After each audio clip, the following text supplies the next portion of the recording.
नमस्कार दोस्तों, स्वागत है आप सभी का फिर से एक बार हमारे इस चैनल पर। दोस्तों, इस साल में शनि की साढ़े साथी हो रही है प्रारंभ।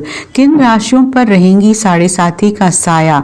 साढ़े साथी किन राशियों की जिंदगी को बदल करके रख देगा? साढ़े साथी में क्या लाभ क्या हानि होगी? साढ़े साथी में क्या करना चाहिए और क्या नहीं करना चाहिए? शनि की कृपा से साढ़े साथी में क्या कुछ हासिल करेंगे? जी हाँ दोस्तों, साल 2023 कई राशियों की जिंदगी में बदलाव लेकर आ रहा है। शनि मकर राशि से निकलकर कुंभ में चले जाएंगे। दोस्तों, जब जब शनि अपनी चाल में बदलाव करते हैं तो लोगों के जीवन में बड़े से बड़ा परिवर्तन आता है। दोस्तों, जिंदगी पल भर में कब बदल जाए कब पलट जाए पता ही नहीं चलता। जानेंगे वो कौन कौन सी राशियां होने वाली हैं जिनके ऊपर शनि की साढ़े साथी का साया खत्म होगा और शनि की साढ़े साथी का साया लगने जा रहा है। उससे पहले शनि की साढ़े साथी के बारे में कुछ जानकारी जान लीजिए। जब जब जीवन में साढ़े साथी का आरंभ होता है या फिर डैया आती है तो जीवन में बड़े बदलाव होते हैं। दोस्तों, जीवन का जो चक्र है हमारा, इसमें विधाता ने कुछ इस तरीके से हमारी किस्मत बनाई है। किसी को सर्वगुण संपन्न नहीं बनाया। दुनिया में ऐसा कोई व्यक्ति नहीं है जो कह दे कि मेरे अंदर सब खुशियां हैं या फिर मैं सर्व संपूर्ण व्यक्ति हूँ या फिर मेरे को जीवन में सभी चीज़ें मिली है या फिर मैंने जीवन में सब कुछ प्राप्त कर लिया है। ऐसा कोई भी व्यक्ति आपको इस दुनिया में नहीं मिलेगा। या फिर ऐसा कोई कह भी दे कि मैं कभी बीमार नहीं हुआ, यानी कि कहीं ना कहीं ईश्वर ने एक दूसरे में कुछ न कुछ कमियां रखी है और वो इसलिए रखी है कि आप इंसान हैं। और कभी भी घमंड ना करें, क्योंकि आप जिस दिन घमंड करेंगे कि मैं ही सबसे बेहतर हूँ, मेरे ऊपर कोई नहीं है, मुझे दुनिया में कोई नहीं हरा सकता या फिर मैं सबसे ऊपर रहूंगा, मेरे से ऊपर कोई आ नहीं सकता, फिर मेरा ही रुतबा रहेगा। अगर आप ऐसा सोचते हैं तो यहाँ से आपके पतन का समय शुरू हो जाता है। और दोस्तों, शनिदेव के बारे में कहा जाता है कि शनिदेव ऐसे ही लोगों को सबक सिखाने के लिए साढ़े साथी, डैया और महादशा के रूप में आते हैं। अगर आप हमेशा दूसरे व्यक्ति को नीचा दिखाने का प्रयास करते हैं तो ऐसे आपको सावधान हो जाना चाहिए, क्योंकि शनिदेव की साढ़े साथी आपको मनुष्य का वास्तविक कर्तव्य बता देगा। शनिदेव अपनी दशा, महादशा, साढ़े साथी और डैया में व्यक्ति को इतना ज्यादा रगड़ते हैं कि वो दर दर की ठोकरें खाने पर मजबूर हो जाता है। अब आइए जानते हैं वो कौन सी राशि है जिसके ऊपर से शनि की साढ़े साथी खत्म हो जाएगी। तो दोस्तों, आपकी जानकारी के लिए बता दें, धनु राशि से शनि की साढ़े साथी खत्म हो जाएगी। पिछले 7.5 साल से धनु राशि शनि की साढ़े साथी के चपेट में थी, जिसके चलते कुछ लोगों को मिला जुला परिणाम प्राप्त हुआ तो कुछ लोगों को अपने जीवन में काफी संघर्ष करना पड़ा। आपके ऊपर से शनि की साढ़े साथी हट जाएगी और वर्तमान समय में मकर और कुंभ राशि, इन दोनों को शनि की साढ़े साथी लगी रहेगी। तो वहीं दोस्तों, मीन राशि वो राशि है जिसके ऊपर शनिदेव की साढ़े साथी का दौर प्रारंभ होने वाला है। अब सभी देवी मीन राशि वाले लोगों की परीक्षा लेने के लिए अपने आप को तैयार कर चुके हैं। अब आपके जीवन में शनिदेव का प्रवेश होने वाला है। अब आपको अपने जीवन का असली टेस्ट मालूम होगा। विपरीत परिस्थिति में आप कितना बेहतर प्रदर्शन करते हैं या फिर आप अपने आप को किस प्रकार से संभालते हैं, आप किस प्रकार से अपने जीवन में ईमानदारी के साथ, सच्चाई के साथ खड़े रहते हैं, ये अब आपको शनिदेव की 7.5 में पता चल जाएगा। अगर आप पूरी ईमानदारी के साथ अपने कार्य पर अड़िग होकर के चलते हैं तो शनिदेव की 7.5 का प्रभाव आपको उतना नुकसान नहीं पहुंचाएगा। शनिदेव आपकी कितनी परीक्षा क्यों ना लें, आपको घबराने की जरूरत नहीं है। पूरी ईमानदारी के साथ आपको कार्य करना है। अब चलिए उन 2 राशियों के बारे में बात करते हैं जिनके ऊपर शनिदेव की 7.5 बरकरार है। तो दोस्तों वो राशि मकर राशि और कुंभ राशि है। आपको बता दें शनिदेव एक राशि में 7.5 साल तक अपना प्रभाव दिखाते हैं, यानी कि 7.5 का दौर 7.5 साल का होता है। मकर राशि वालों के लिए क्या गुड न्यूज़ रहेगी, क्योंकि शनिदेव की 7.5 का अंतिम चरण लाभदायक माना जाता है, इसलिए मकर राशि वालों के लिए ये समय काफी अनुकूल रहने वाला है। ऐसे में शनिदेव का अंतिम 2.5 साल को जो समय है वो आपके लिए काफी बेहतरीन कहा जा सकता है, क्योंकि परीक्षा का समय समाप्त हो गया है। अगर आपने पिछले 5 सालों में पूरी ईमानदारी के साथ कुछ अच्छा किया है तो निश्चित रूप से 2.5 सालों में आपका जीवन बदल जाएगा।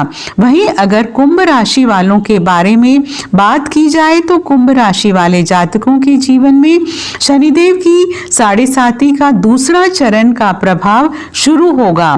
तो ऐसे में शनिदेव की परीक्षा अब भी आपके जीवन में जारी रहेगी। शनिदेव के प्रभाव से वैसे तो आपको अपने जीवन में काफी लाभ नहीं मिलने वाला है, क्योंकि शनिदेव आपकी लग्न में ही गोचर करेंगे। हालांकि मानसिक रूप से थोड़ा परेशान होना पड़ सकता है, क्योंकि चंद्रमा और शनिदेव की युति खराब मानी जाती है।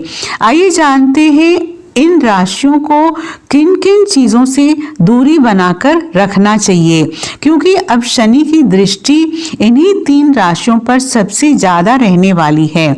मकर राशि वालों के लिए बहुत बड़ी राहत की बात है कि इनके पास कारोबार में तेजी से इजाफा होगा, काम कारोबार बढ़ेगा, आपके जीवन साथी की सेहत अच्छी रहेगी, आपका वैवाहिक जीवन भी अच्छा हो जाएगा और आपके संबंध जो पिछले दिनों में खराब हुए हैं वो भी बेहतर हो जाएंगे। आपका काम, आपकी सेल्स नहीं बढ़ पा रही थी, ग्रोथ करेगी। कुल मिलाकर के मकर राशि वालों के लिए बढ़िया रहने वाला है, लेकिन वाणी पर थोड़ा संयम रखिए। 2.5 साल तक विवादों से दूर रहें। घर परिवार में किसी भी तरीके से वाद विवाद से बचें तो आपके लिए ये अच्छा रहेगा। फिर अंतिम 2.5 साल जो है आपको नुकसान नहीं होगा, लेकिन शनि अंतिम 2.5 साल में धन लाभ पिछले 5 साल के मुकाबले ज्यादा देंगे। ये उनके लिए सबसे ज्यादा प्लस पॉइंट है। अब बात करते हैं कुंभ राशि वालों के बारे में। कुंभ राशि वालों के शनि अभी तक 12वें भाग में चल रहे थे, जिसके कारण उनके खर्चों में अनायास वृद्धि हो रही थी। परेशानियां, बीमारी से परेशान हैं, रोग से परेशान हैं, शत्रु बाधा बहुत ज्यादा थी, तो इसमें अब थोड़ी बहुत राहत मिलेगी। शनि अब किसी व्यक्ति की राशि में आते हैं तो उस व्यक्ति के जीवन में बड़ा परिवर्तन देखने को मिलता है।